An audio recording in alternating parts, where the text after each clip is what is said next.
¿Qué tal? Soy Aaron Cortés de Me Hace Ruido. En redes me encuentran como Saint y en esta ocasión nos acompaña Sexy Pigeon, un proyecto de internet que se mudó a México para crear nuevas canciones y que están aquí para contarnos más sobre su historia. Antes de comenzar, los invito a suscribirse a nuestro canal para más entrevistas y en redes sociales pueden encontrar más contenido de música. Y ahora sí, comenzamos.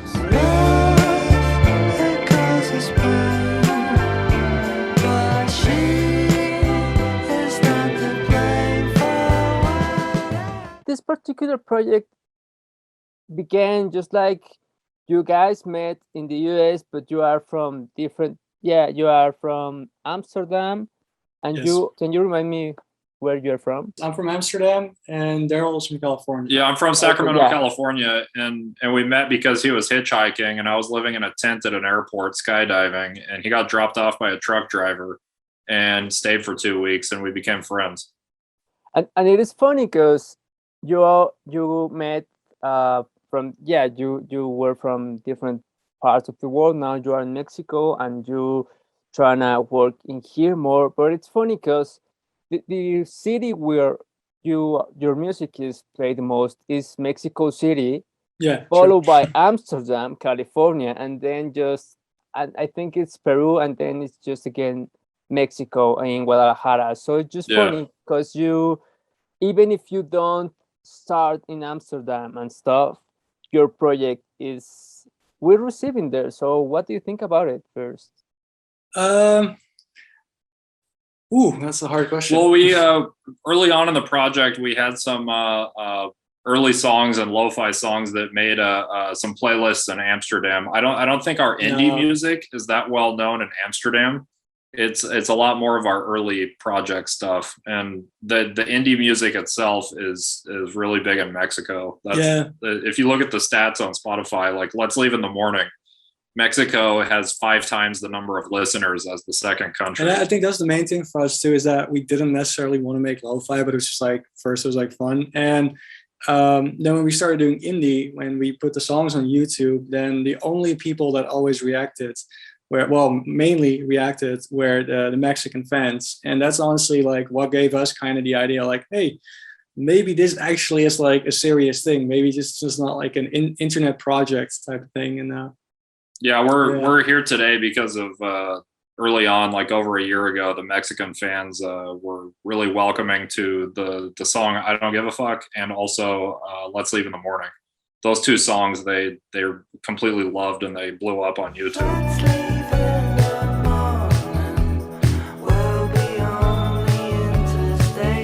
You first connect with your music, with the Mexican fans through your music, and now this last single you release, it has such a huge influence in like 60s, 70s romantic Mexican music.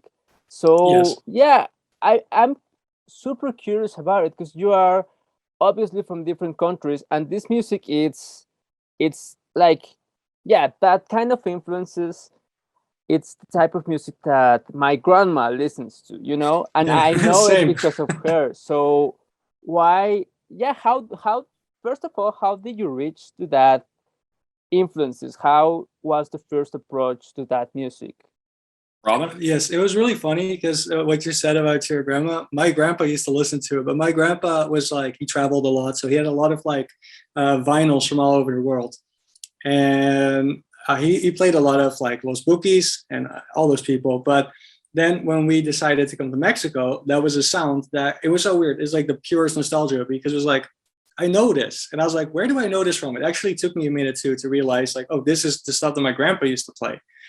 And even though like, obviously we're super foreign to Mexico, but that was a part of Mexico that felt a little bit like home. And it was just amazing to have the opportunity to make something that was inspired by it.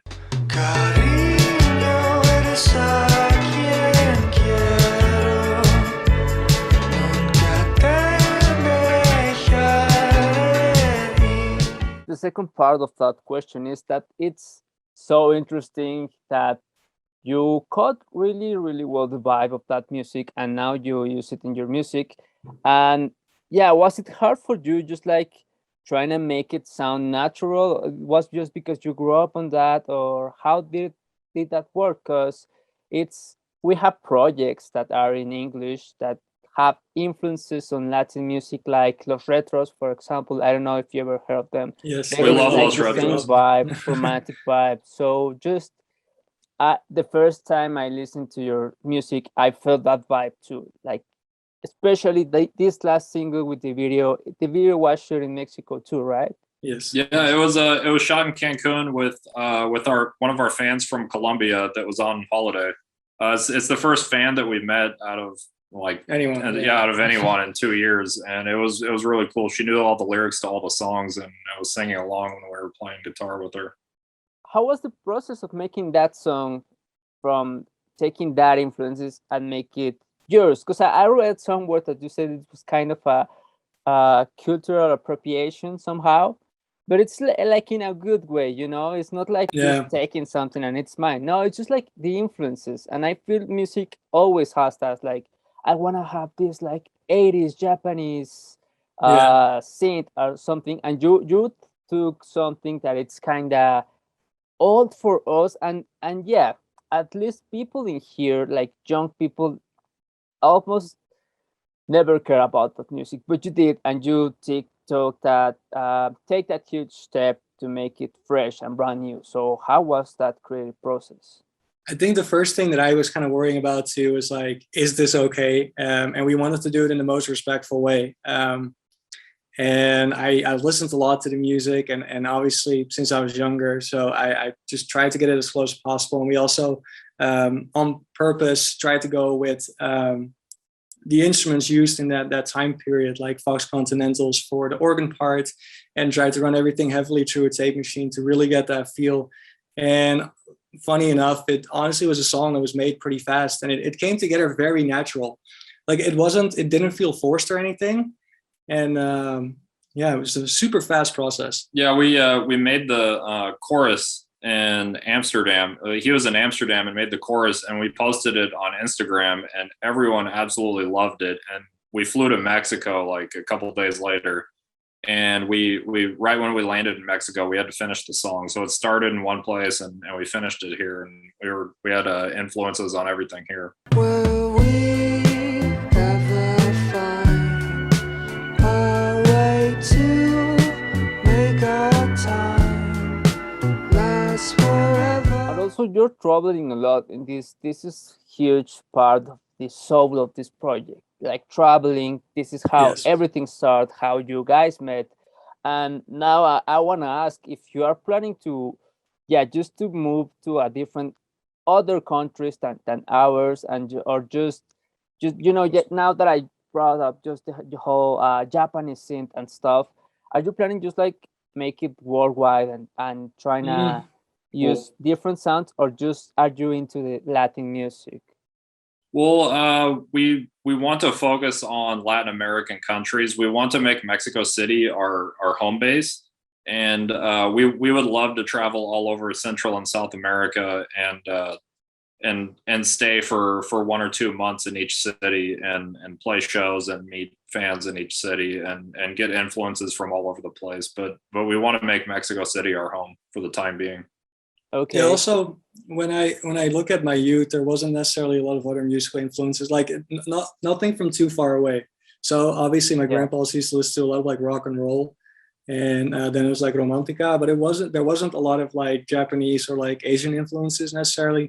And that feels a bit more just more foreign to me. Like it's harder to make that honestly. We're not saying we don't want to travel to Asia, because we both love we love Asian countries. He's been to Bali, I've been to Thailand. We haven't been to Asia together, but we would love to travel everywhere, but we want to perform and grow the project in Latin America. I think mainly because like the weird thing is, this is like obviously like an internet project, and we were both sitting at home, so honestly you don't even feel like you're in a country, but because the internet's kind of like your home base, and because the Mexican fans and just Latin American fans in general made us feel so home. Like it kind of feels like, I don't know, like not like we kind of do owe it to them, and we love the fact like they become a part of Sexy Pigeon. It's kind of like we feel at Yeah. home once we got Yeah. here. We feel really welcomed at home.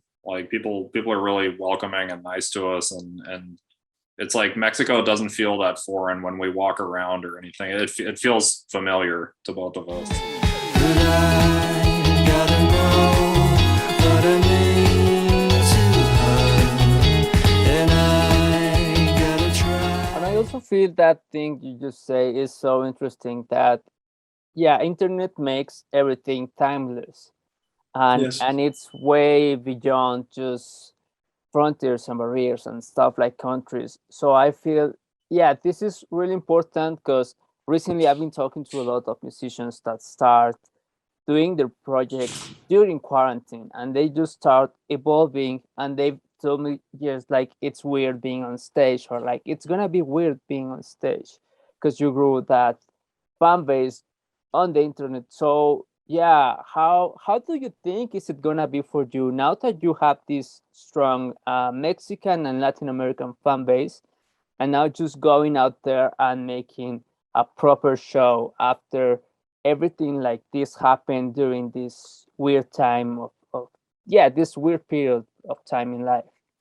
It's super exciting, and it kind of feels like a dream. So you make all this music in a place where you feel very safe because you make it at home, you put it on the internet, you have to see nobody, there's no one in between, like a real person you have to look at. And right now, it feels like a dream that there's people actually listening to this, and that we get the opportunity to play live. And the project has been remote for 2 years. It's just been us on Facebook Messenger calling each other, like for 12 hours a day working on stuff. Like I wake up at 3 a.m. He wakes up at noon, and like we're on the same time schedule. And it's like we don't realize how big the project is. I'm not saying it's big because it's all relative. It's compared to other things, but it's like we don't realize it because we're just working on it every day. And it's like when a song's out, boom, send it out, work on the next one. No, I don't give a fuck what you think about me. Maybe if you're mad, count to 1, 2, 3. Maybe if you're sad, try to not call me. There's this particular thing that I'm kind of happy about it because your music is copyright free, and even if we are just making interviews and videos, we sometimes have this kind of issues where YouTube says like this song has copyright and you can use it, and we have to change everything. So once I saw your YouTube channel, I was just like, this edit it's gonna be easy and it's not gonna make us hard and stuff. So yeah, first of all, why did you decide to put your music out there and make it copyright free? Because I think it's something related to content creators, right? Yes. Yeah, it was just like the Mexican audience, the YouTube audience gave us a lot of love, and we realized that there's a lot of people out there that were doing the same thing as us, like making content, whether that be music or video. And there was just no music out there, so we just wanted to do that. Yeah, there's so many people.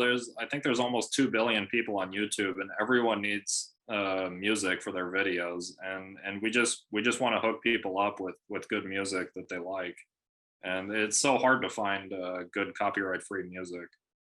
Yeah, because there's always like this generic stock music like piano or jazzy vibes, and it's just like so flat. And I think that's really interesting because I mean when projects first start, I feel like they always wanna protect their own sound and just like this is mine and you can touch it and you can copy them, or just like because they are trying to make the whole brand. But I feel like once you're doing that, just like being careless, it's kind of part of the soul of the project because like you start on the road and just traveling and everything feels like a whole journey between freedom and music. So I think it's kind of a hippie cool vibe. I like it.